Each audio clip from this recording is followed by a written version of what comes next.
હે પોઝિટિવ વિચાર કરો, ધર્મ રસ્તે ચાલતો તો તમે દુઃખી ન થાવ, સુખના રસ્તો છે. એમ સત્સંગ, કથા, વાર્તા આ બધા સુખના રસ્તા છે, મોક્ષના રસ્તા છે. પણ આપણે હાથે કહીને આપણે બાવળીયામાં હાથ ઘાલીએ અને પછી કહીએ કે હાથ આપણો લોહીવાળો ન થાય, તો આ તો બને નહીં. હે હાથે કહીને આપણે અગ્નિમાં હાથ નાખીએ અને પછી વિચાર કરીએ કે ભાઈ દાજવો ન જોઈએ, તો તું કાંઈ ઓલી હોલિકાનો ભાઈ છો, દાજે નહીં.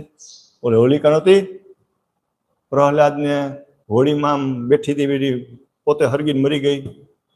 એમ ઘણાને એવું છે કે હું આટલું ખોટું કરું ને તો આટલું ખોટું બધાએ કરે, હું દુઃખી નહીં થાવ. હું ચોરી છુપે થોડુંક ખોટું કરી લઉં, થોડુંક પાપ કરી લઉં, થોડુંક ખરાબ જોઈ લઉં ને પછી સુખ લઈ લઉં, પછી ઠાવકો દુઃખી થાય. એટલે આવું વિચારવું નહીં, આવું કરવું નહીં. ખોટું ખોટું જ છે. તમે આટલું કરો